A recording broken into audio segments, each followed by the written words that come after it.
Talvez foi falta de me amar, de me conhecer ali em algum lugar, eu me perdi ali atrás. Então eu olhava pra minha irmã e falava, gente, ela é linda. Olhava no espelho e via aquilo. Você se fixava, talvez, na beleza interior delas, mas também na imagem. A gente pode fazer o que a gente quiser com a nossa aparência. A essência não muda. Aonde está o perfeito? O que é o perfeito? Eu desconheço. Posso falar que existe? Talvez exista a perfeição no amor. No amor que a gente sente por um filho, por uma mãe. O espelho era isso, era onde eu me conectava comigo mesma ali. De uma maneira errada, de uma maneira mentirosa, porque era aquilo que a minha cabeça fazia com que eu acreditasse. Nós éramos vítimas de nós mesmas. Amo comer. Ai, que delícia! Amo comida. Pode me chamar para comer pastel. Eu comi coisas que eu nunca tinha comido durante a minha vida. Descobri novas coisas, eu descobri mundos diferentes.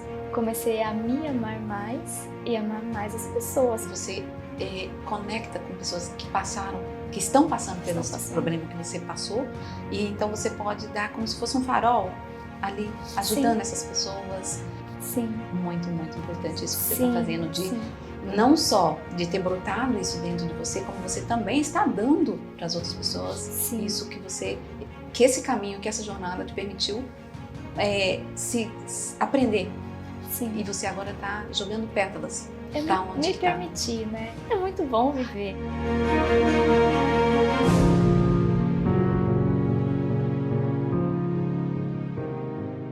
Uma das questões aqui que eu acho que é bem importante que a gente volte nesse assunto é essa questão da imagem, do reflexo no espelho, do onde está o corpo, aonde está a Sueli, aonde está o vazio, aonde está aquilo, o ideal, o que idealizamos na nossa cabeça. Uhum. Dá para falar um pouquinho sobre isso? Eu converso com bastante pessoas que têm transtorno alimentar hoje, mas bastante pessoas mesmo. E é muito diferente o que elas pensam, e era exatamente o que eu pensava nessa época, a imagem no espelho. Para mim não era tudo a imagem no espelho. O espelho era só, sabe como aquele filme que o espelho fala com a madrasta? Sei, da Branca... como é que Exato. é? Branca de Neve? Não sei, não me lembro. Não lembro o filme, é porque eu não sou muito boa com TV, mas é esse Filme infantil. É um filme infantil. É infantil. Aham. Mas era bem aquilo, o espelho era aquilo que ia me trazer uma paz, ia mostrar o que eu queria ouvir das pessoas, o que eu queria sentir comigo mesma. Talvez foi falta de me amar, de me conhecer ali em algum lugar, eu me perdi ali atrás, né? E eu via uma pessoa que eu não queria ser. Eu não queria ter nascido naquela casa, eu não queria ter aquela família, eu não queria ter aquelas situações todas ali que eu vivi, eu não queria nada Não queria ter a daquilo. sua história. Eu não queria, eu não aceitava a minha história. Hoje eu vejo que ela é incrível e eu não queria ter aquilo. Perfeito. Porque é só assim que a gente vive. É minha essência, é minhas raízes, né? São os meus valores, quem eu sou hoje. Se eu não tivesse aquilo, eu não seria quem eu sou hoje. E eu não aceitava. Então, eu olhava no espelho e eu via uma menina estranha, né? Uma desconhecida. Eu queria ser igual minhas irmãs. Minhas irmãs são lindas, né? São umas bonecas. Eu era diferente da turma. Eu era aquela menina diferente mesmo. Eu tinha o nariz do meu pai, a única que tirou o nariz do pai, a única que teve... Parecia mais o pai e as outras meninas eram lindas. Eu falava, gente, não é possível. Então tinha aquela comparação ali com as minhas irmãs. Então eu olhava pra minha irmã e falava, gente, ela é linda. Olhava no espelho e via aquilo. Não era. Não tá, tem alguma coisa errada aí nessa história toda. Tem alguma coisa errada. E eu podia melhorar, era só fazer o que eu sempre fiz com as minhas irmãs. A gente se juntava e se cuidava, uma da outra, cuidava do cabelo, cuidava da unha. Era muito gostoso, nós fomos muito unidas, então a gente era naquela época ainda mais. E eu não acreditava que eu tinha beleza. Eu achava que bonita era minhas irmãs. Sim. Bonita era minha mãe. Não, eu não era bonita. Você se fixava, talvez, na beleza interior delas, mas também na imagem. Sim, exatamente. Eu não aceitava, ainda tenho uma certa dificuldade desse tamanho assim, tá bem pequenininha hoje. Todos nós. Sim, de aceitar a cor natural do cabelo, de aceitar sardas, de aceitar tudo. Eu tinha essa dificuldade, ainda tenho, mas lá atrás era totalmente inaceitável, porque não só eu sofria bullying, porque na verdade quando alguém me chamava de sardinha, eu imaginava um peixe, qualquer coisa, ou uma menina peixe, né? Só pra... Sardinha! Era assim. Sardinha que você come. Exato, eu já imaginava o peixe na lata e já pensava mil coisas, dava tempo até a pessoa continuar falando, mas eu atacava. Então, não era aquilo que me fazia mal. Aquilo me fazia enxergar o que eles queriam, que era o peixe, que era a sardinha, que era aquela coisa feia ali, sabe? E todo mundo falava, nossa, suas irmãs é bonita e você é diferente. Mas não era diferente feia. Ruim, né? Exato, eu não entendia. E tem um detalhe que eu nunca te falei e eu nunca falei pra ninguém, que eu tava lembrando esses dias fazendo o roteiro. Eu vim de uma família que a minha avó, ela é descendente de escravos. E a minha avó falava que pessoas ruivas, pessoas loiras eram amaldiçoadas. Gente, eu corto aqui nesse momento só pra avisar. Sueli é ruiva, tá? Ela está de cabelo castanho hoje, mas ela é ruiva. Por isso ela tá falando da questão da avó. Não tem problema, não tem problema. Você está castanha hoje, porque a gente pode colorir o cabelo, ó, tá vendo? O meu tem luz, a gente pode fazer o que a gente quiser com a nossa aparência. A essência não muda, mas a aparência a gente faz o que a gente pode. A gente tenta. A gente tenta, é isso mesmo. Tenta. Mas é só para dar uma indicativa aqui para as pessoas do porquê a questão da avó. Minha avó. Falar do loiro, do ruivo. Continua, minha querida. Amaldiçoadas. Então eu acreditava naquilo. E aí eu falava, não posso ser assim, eu sou diferente. Tá errado, eu tô no planeta errado. E via tudo que eu escutava ali da família, as brincadeiras. Então, era essa parte que pegava. Não. Gente, olha, eu acho que é importante aqui, nesse momento do vídeo, porque, assim, estar no caminho e estar no processo de encontro consigo mesmo, de cura, esse caminho não termina nunca. Ele não tem um lugar que vai chegar e você vira e fala, não, eu estou perfeita, eu cheguei na perfeição e estou aqui. Não, isso envolve coisas que a gente consegue lidar e coisas que a gente não consegue lidar, não é? E para a gente ficar num local mais confortável. Eu acho que hoje, né, você tá com o cabelo castanho, que é uma coisa que fica super bonita em você e que você lida bem, qual é o problema? É muito bom. Eu acho que isso traz vida para todos nós, sabe? Sim. Mostrando que não existe realmente Mas tem um ideal detalhe hoje. Eu aceito a essência, a Sueli, de verdade. Eu consigo aceitar. Se eu tiver que deixar, eu vou deixar. Sim, perfeito. Antes eu não aceitava. Mas você tem escolhas. Sim. Você pode estar num momento loira, no outro ruiva, no outro castanha, cabelo preto. Você tem opções. Exatamente. Com a imagem, a gente tem muitas opções. Isso não importa, isso não influencia na essência. Sim. E é isso que é o mais importante. Acho que isso é um momento muito rico desse vídeo, para mostrar que a gente não atinge um patamar de perfeição. A gente atinge um patamar de fluir com as coisas. E isso é algo que é muito importante. Até então, porque aonde está o perfeito? O que é o perfeito? Eu desconheço. Eu também não conheço. Posso falar que existe? Talvez exista a perfeição no amor. No amor que a gente sente por um filho, por uma mãe, pelas pessoas. Porque se você não amar as pessoas, você não tem convívio. Eu acho que aí está o perfeito. Sim, no amor a gente encontra a perfeição. Exato. No resto, não. Exatamente. No resto não tem. Nesse mundo aqui de imagens, não. Exatamente. Mas de essência e de fluir, sim. Então, e voltando lá... Vamos pegar o gancho?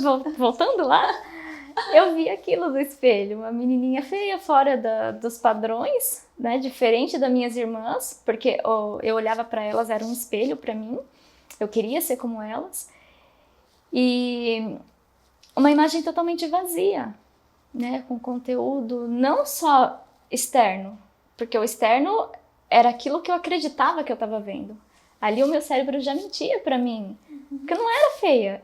Não Um era dia eu vou mesmo, te de mostrar jeito uma foto. Acho que eu já te mostrei. Não era feia. Então, aonde uma criança tão pequenininha ali começar a absorver muita coisa de fora, muitas palavras que machucaram, muitos acontecimentos que machucaram, absorver aquilo ali e trazer para o espelho. Olhar no espelho e falar, poxa, é verdade o que eles falaram. Eu mereço isso, eu sou assim, eu vou ser assim. E não era nada daquilo. Então o espelho era onde eu ia procurar o meu refúgio, porque quando eu sentia tudo isso, lá no fundo, eu ainda queria melhorar. Eu falava, então eu posso melhorar. Eu posso ser alguém diferente. Começando aonde? Na dieta. Começando aonde? Cortando o cabelo. Começando aonde? Me machucando, tirando as partes do corpo que eu não gostava. Sim. Então, o espelho era isso. Era onde eu me conectava comigo mesma ali. Entendi. De uma maneira errada, de uma maneira mentirosa, porque era aquilo que a minha cabeça fazia com que eu acreditasse. Então, essa era a imagem que eu via ali. no espelho. E eu queria buscar uma imagem diferente daquilo. Quebrou a rigidez. Uhum. Não é? Eu acho que tem algumas coisas importantes nesse seu caminho, que talvez você pudesse falar um pouquinho sobre a questão da resistência, que no seu caso foi a rebeldia ou resistência. Dá para você falar um pouquinho dessa resistência de assimilação, de percepção, de conseguir conectar com o que está acontecendo na realidade, não só com a imagem criada? Você consegue colocar isso de uma maneira tranquila, captar isso pra gente compreender um pouquinho? Sim. Olha, para sair disso tudo, você tem que ter muita paciência mesmo, né? Ai, essa parte me deixa nervosa. Me deixa nervosa, lógico. Ok, vamos lá. A nossa experiência hoje é de mergulhar. Porque então, mergulhar, a gente vai voltar. eu tive que entender a parte da resistência, da rebeldia, como algo que eu tinha que mudar. Não era aceitável para mim. Estava desconfortável. Exatamente, era aí o ponto que pegava em tudo, porque não era só a resistência me trazia ser uma pessoa, fazia com que eu fosse uma pessoa desafiadora naquilo que eu acreditava. Então eu acreditava em coisas totalmente fora do contexto, fora de quem eu realmente era. Então, para eu trazer esses desafios, trazer toda essa carga para alguém, era muito difícil, eu não conseguia acreditar. Aquelas coisas mentirosas que eu acreditava lá atrás vinha comigo e eu jogava nas pessoas, eu jogava nos profissionais. Então eu resistia sim, eu achava que ninguém ia conseguir chegar. O mundo era meu, eu controlava e tinha que ser como eu quisesse. Porque se alguém chegasse ali e descobrisse a verdadeira Sueli, era muito feio de olhar. Eu acreditava que se alguém chegasse até aquela criancinha, aquela menininha assustada, querendo ser igual às irmãs, eu achava que era perigoso alguém chegar até ali. Então eu tinha que trazer essa rebeldia, essa resistência no tratamento, falando de uma maneira mais simples, Sim. né? Atacando, não fazendo o que os profissionais pediam, não acreditando nas palavras dos profissionais. Muitas vezes a ponto de atacar mesmo os profissionais verbalmente. Fisicamente eu acho que não, né? Já te ataquei? Não, fisicamente não. Que bom. Não. Porque tem Não que eu me lembre. Tem coisas Bom, que eu não lembro. Atacar não, mas abraçar, o toque, sim. Eu me lembro uma vez que você perguntou pra mim, eu posso te abraçar? E a gente se abraçou assim. Podemos falar dessa questão do abraço? Podemos, claro, eu acho que fantástico. Vamos lá, vamos fluir por aí. A questão do abraço, do toque. Sim, até então, uma vez eu ouvi de uma profissional que o profissional não pode ter empatia, porque senão vai deixar de ser um profissional. Então eu acreditei muito nisso, foi uma das primeiras profissionais que trabalhou comigo.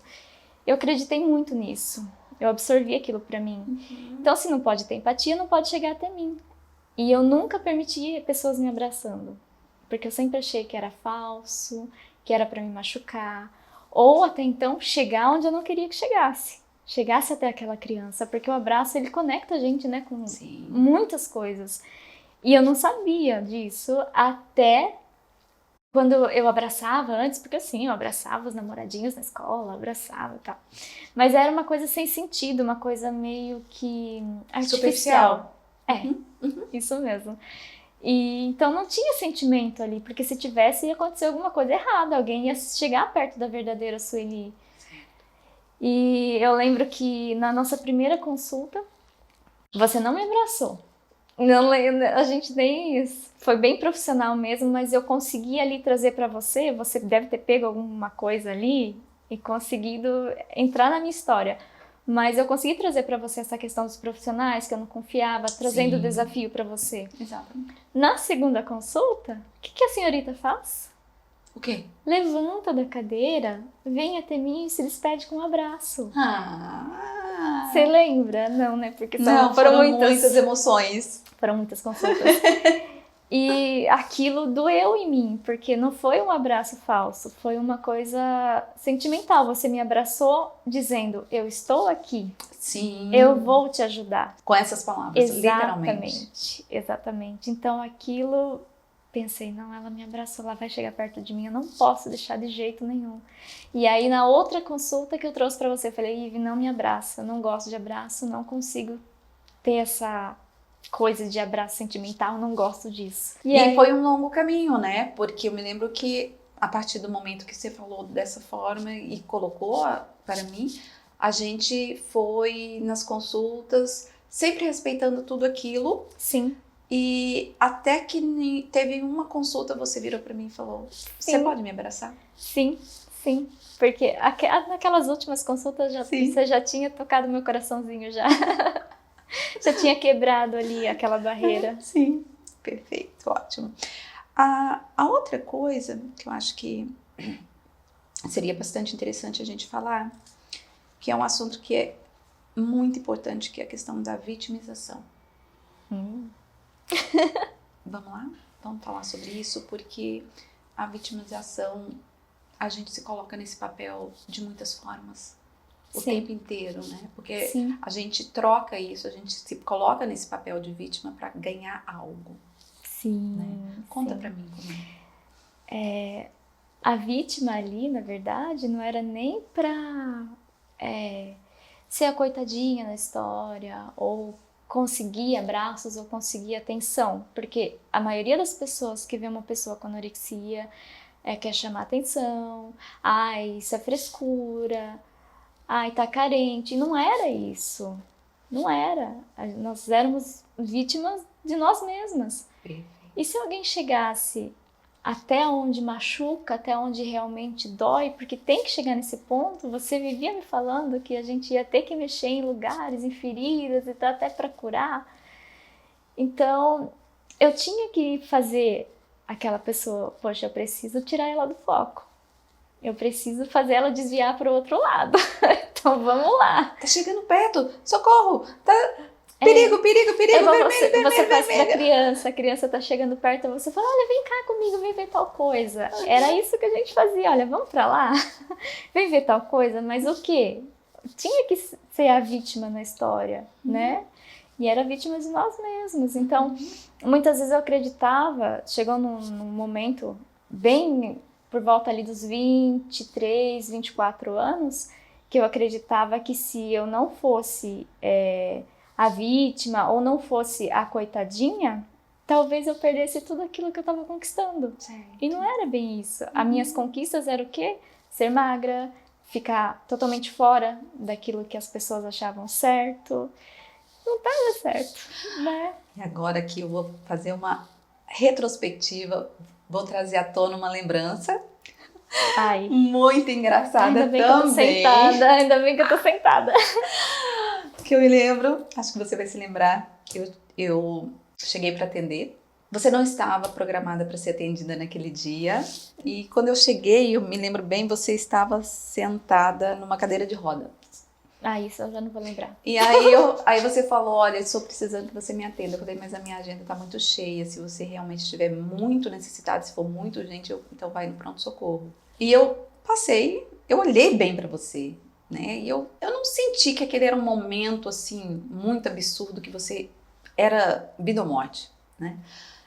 E eu tinha realmente bastante agenda ali naquele momento. É que naquela época, antes disso tudo, você estava chegando em pontos que eu não queria que chegasse. Então estava me causando crises, né? E eu preciso tirar a Ivânia da linha, eu preciso tirar ela do foco, porque se ela chegar não vai prestar. Então, e aí foi, mas o mais engraçado foi que eu entrei na sala e eu comecei a atender. E em algum ponto eu tive que pegar algo do lado de fora da Nossa, sala. você ficou todo esse tempo? Sim, você ficou. E quando eu saí, você já não estava mais na cadeira de roda, você estava na maca, deitada. Aí eu passei, olhei e falei, caramba. E eu virei pra você e falei, olha, se você realmente estiver sentindo muito mal, eu falei pro seu marido, leva ela no pronto-socorro, porque assim, ó, ela tá bem, ela tá respirando, ela Clinicamente externamente, está ótima. clinicamente, ela está ótima. E eu passei e voltei. Era o meu limite pra você ali. Eu queria te dar um limite, né? Lógico que eu estava ali de olho, eu te olhei profundamente e eu voltei. E aí, você esperou eu atender todo mundo. Você virou pra mim e falou assim, você não vai me atender? Eu falei, não, se você realmente tivesse necessidade, você já estava no pronto-socorro. E eu saí. E aí você levantou correndo da maca e correu atrás de mim. E eu falei, não, realmente não. Literalmente uma criança. E eu falei, eu peguei você, falei, olha, não tá nesse momento, você não tá necessitada.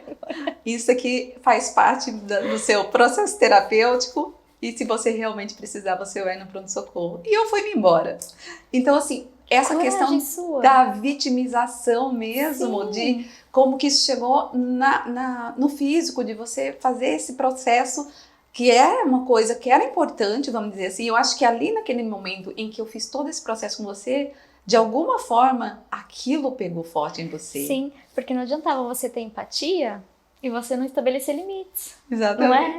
Porque se fosse fazer exatamente tudo que a gente quer, não dava Não dá certo, não tem tratamento, porque quem ia conduzir o tratamento era a pessoa que está com a doença. Exato. Ia conduzir para onde? Para a doença. Pra doença, exato. Então tinha que ter um limite para que você conseguisse chegar ali. Perfeito. Se não tivesse limite, não tinha dado certo. Eu me lembro muito bem de uma das vezes que a gente estava em consulta e eu virei pra você. Vai chegar um ponto, lá na frente, muitos anos vão se passar, e que você vai olhar pra trás pra tudo isso, e você vai dar risada, e você vai agradecer a todos esses momentos que fizeram parte da sua jornada. Chegou esse momento que você olha pra trás, assim, pro seu ombro, e fala, ah, que delícia, que bom que eu passei por tudo isso, porque isso foi extremamente rico, me trouxe nesse lugar que eu estou agora, que é muito mais confortável, que é muito mais gostoso de estar. Chegou esse momento? Sim, Sim. sim. E sabe, durante esse processo, essa caminhada, teve momentos que eu não sentia tristeza mais, que eu não sentia mais aquelas angústias que eu sentia, que eu olhava no espelho e eu gostava do que eu estava vendo. Eu gostava. E você acredita que era estranho para mim? Era um mundo que eu não tinha chegado ainda. Era muito estranho. Eu falava pro meu marido assim, amor, eu não tô passando mal, o que será que tá acontecendo comigo? Era muito estranho, eu não sentia isso. Era muito estranho. Mas hoje eu sei que era muito gostoso. E é muito melhor. É muito melhor. É uma vida. Hoje você vive. Eu vivo, amo viver, amo comer. Ai, que delícia! Amo comida, pode me chamar pra comer pastel. Eu comi coisas que eu nunca tinha comido durante a minha vida. Eu perdi tempo, né? Brincadeira, não perdi muita coisa. Mas... Na verdade, foi necessário. Acho que Sim. todo esse tempo Sim. foi um percurso, uma jornada Sim. linda, realmente Sim. linda. Sim. Então eu descobri novas coisas, eu descobri mundos diferentes. Comecei a me amar mais e amar mais as pessoas, porque quando você se ama, você traz aquilo pra fora. Exatamente. Aí você consegue abraçar, você consegue acolher o próximo. É muito bom viver. É como se começasse a jorrar dentro de você. Exato, vida. Vida. E aí você pode distribuir, como Sim. você mesmo falou, que você está conversando com muitas pessoas, que você conecta com pessoas que passaram, que estão passando pelo problema que você passou, e então você pode dar como se fosse um farol ali, ajudando Sim. essas pessoas a entenderem o processo. Sim. Eu sei que você dá palestras, que você já foi na Unicamp várias vezes dar palestras sobre esse assunto para o grupo que existe lá, para pessoas com transtorno alimentar. Sim. E isso é algo que enriquece você mesmo, enriquece o seu caminho, enriquece o caminho das pessoas que estão no seu entorno, que precisam de você. Sim. Muito, muito importante isso que você Sim, está fazendo, de sim. não só de ter brotado isso dentro de você, como você também está dando para as outras pessoas Sim. isso que esse caminho, que essa jornada te permitiu se aprender. Sim. E você agora está jogando pétalas. É Pra onde me tá permitir, né? te Me permitir. permitindo. Me Perfeito. tratar, me cuidar. E é gostoso. É gostoso. Eu não sabia que era gostoso assim, porque se eu soubesse, eu tinha feito muito tempo atrás e muito melhor. É gostoso viver, é gostoso se amar, né? É muito bom, é Sim. uma delícia. Uma delícia. Sim.